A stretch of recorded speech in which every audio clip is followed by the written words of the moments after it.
ارشاد باری تعالیٰ ہے، اور جب وہ جالوت اور اس کے لشکروں کے مقابل آئے تو انہوں نے کہا، اے ہمارے پروردگار، ہم پر صبر نازل فرمائیے اور ہمارے قدم جمائے رکھیے اور کافروں کی قوم پر ہماری مدد فرمائیے۔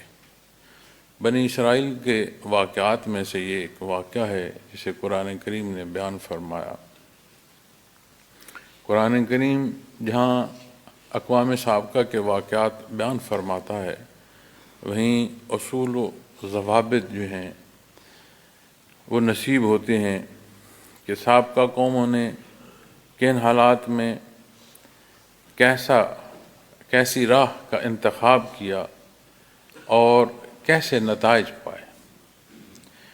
تو یہ وہ موقع ہے کہ جب حضرت طالوت کے ساتھ آپ کی قوم میدان کارزار میں جالوت کے مقابل ہوئی، اور اس روانگی پر کچھ حصے ایسے آئے پیش کہ جس میں 3 درجے ملتے ہیں، اور یہ جو آیا کریمہ پڑھنے کا شرف نصیب ہوا ہے، یہ عین میدان کارزار میں روبرو، دشمن کے روبرو جب صف آرا ہیں تو اللہ کریم کے حضور یہ دعا کی گئی۔ اب اسے غور فرمائیں کہ فرمایا گیا ہے، قالوا ربنا، اے ہمارے پروردگار۔ اب اللہ کریم ہر شے کا پالن ہار ہے، اس میں کوئی دوسری رائے نہیں۔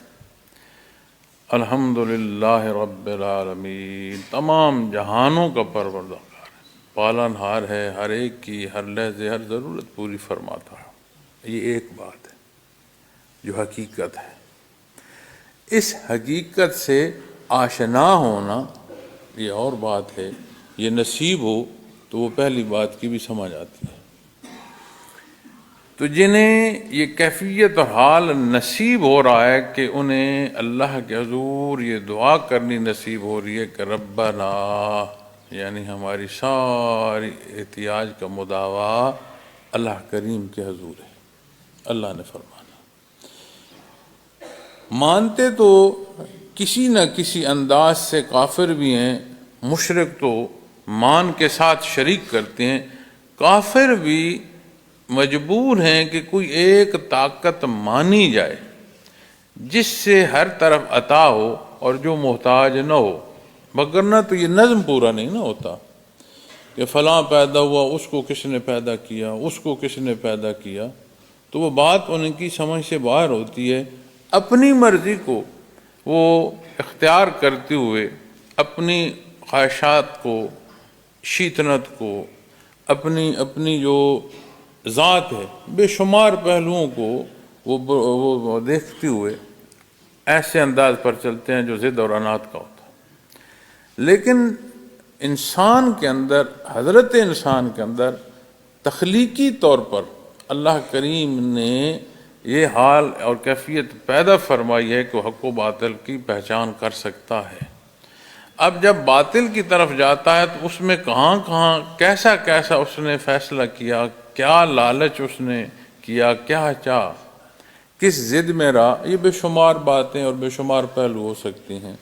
لیکن بنیادی طور پر ہر پیدا ہونے والا بچہ جو ہے اس کے اندر یہ کیفیت اور حال موجود ہوتا ہے تخلیقی طور پر کہ وہ حق کو پہچان سکے، عمل کر سکے۔ تو یہاں جب بات آتی ہے ربنا، اے ہمارے رب، تو وہ تو ہر شے کا رب ہے۔ چاہے کوئی جتنا بھی انکار کر لے، ایک موقع ایسا آئے گا کہ منکر بھی مانے گا، لیکن تب فرصت ختم ہو چکی ہوگی، تب موقع حساب کتاب کا ہوگا۔ جنہیں اس دار فانی میں یہ کیفیت اور حال نصیب ہو رہا ہے کہ یہ سمجھ آ رہی ہے ربنا، اور عین اس وقت جب موت سر پر منڈلا رہی ہے اور ایک بے شمار طاقت کا حامل لشکر مقابل ہے جس کے سامنے ظاہری اسباب میں بھی قسم پرسی ہے، اس حال اور اس کیفیت میں یہ جو نصیب ہو رہی ہے نا کہ کہاں احتیاج پوری ہونی ہے، وہ جو بندگی کی کیفیت اور حال نصیب ہو رہا ہے کہ عین اس موقع پر بھی ربنا افرغ علینا صبر، اے رب العالمین ہم پر صبر نازل فرمائیے۔ اس سے پیشتر آیا کریمہ کو آپ دیکھیں، واللہ مع الصابرین، کہ اللہ کا ساتھ کسے نصیب ہوتا ہے؟ جو صبر کرتا ہے، صابر۔ صابر ہونا وہ وصف ہے جس سے معیت باری تعالیٰ نصیب ہوتی ہے، کہ یہ وصف ہو، یعنی ایمان ہو، بنیاد ہو، ایمان ہو، پھر وہ اپنے آپ کو حق پر جمائے رکھے، روک لے، صابر ہو، تو ایسی کیفیت اور حال پر اللہ کریم کی معیت نصیب ہوتی ہے۔ اور یہ وصف کوئی بھی حاصل کر سکتا ہے، اس لیے کہ اس وصف کے لیے جو اللہ کریم نے دار دنیا اور اس دار الابتلاء میں امتحان رکھا ہے کہ کس راہ کا انتخاب کرتا ہے، یہ ضرورت ہوتی ہے۔ تو جب اس صبر مانگ رہے ہیں تو وہاں فرمایا جا رہا ہے اللہ صبر کرنے والوں کے ساتھ ہے۔ وہاں دیکھیں تو اگر غلطی کو یا خطا کوئی کھائے تو وہ کہے گا کہ صبر جسے فرمایا جا رہا ہے اسی کے اختیار میں ہے، اور یہ ایسی کیفیت اور حال ہے، اس سے معیت باری تعالیٰ نصیب ہو رہی۔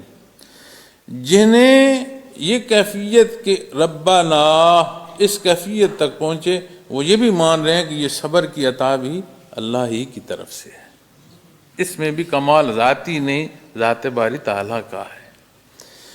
تو صبر نازل فرمائیے، وثبت اقدامنا، اور ہمارے قدم جمائے رکھیے، یعنی ایسا صبر نصیب ہو، کامل ہو کہ ہم ڈٹ جائیں اس باطل کے مقابل، ہم ایسے کھڑے ہوں کہ ہمارے قدم ڈگمگائیں نہیں۔